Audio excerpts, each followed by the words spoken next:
This is my audience.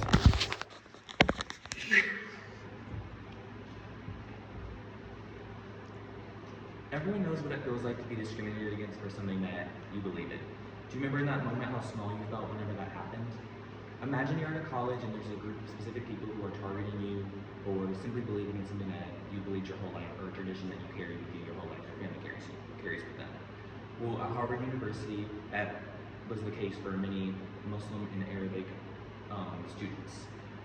Kiara Alfonso actually talks about in an article by ABC News, the DOE investigates Harvard University for claims of anti-Islamophobic or Islamophobic and anti-Arabic groups.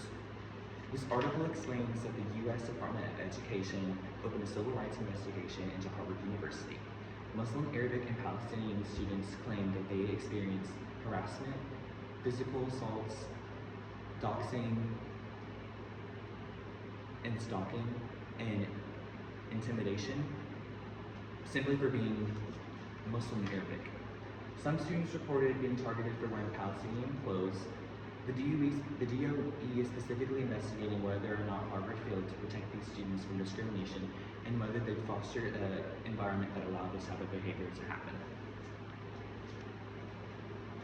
The story is a prime example of intercultural incompetency because people were judged based on the stereotypes and assumptions instead of being seen as individuals. Intercultural competency is respecting people from different cultural, ethnic, and religious backgrounds while trying to understand their perspectives.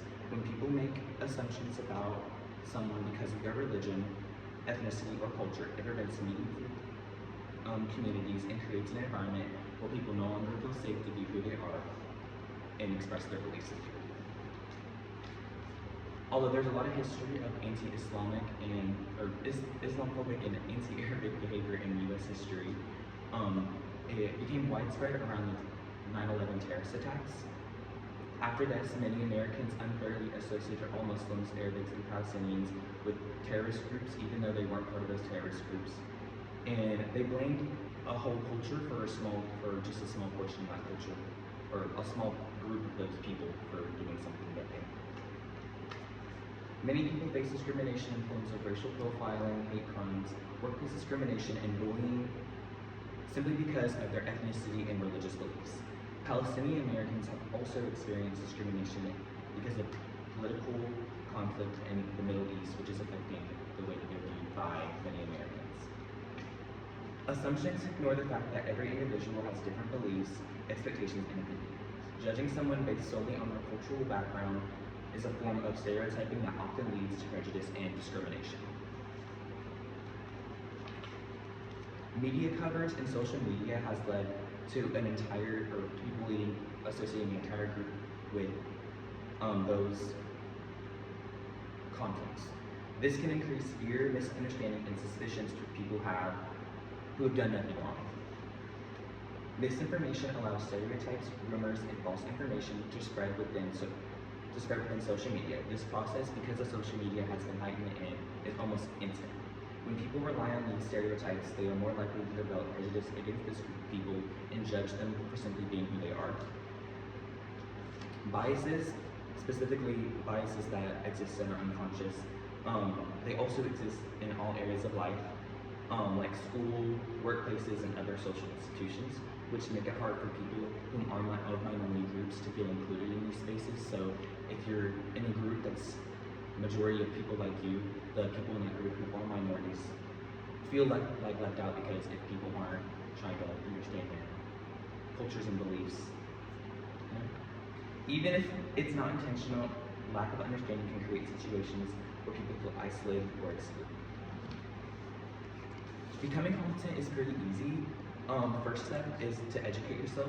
We should go about trying to learn about different cultures, religions, and traditions that are different from our own, instead of relying on these stereotypes and assumptions.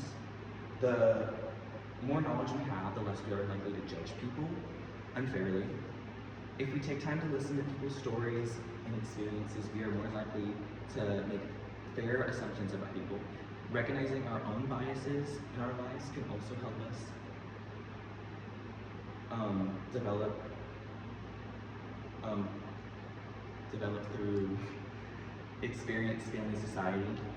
Being culturally competent doesn't mean pretending those biases don't exist. It means realizing those biases and not letting those biases get in the way of treating people the way they are simply because of a belief that you have.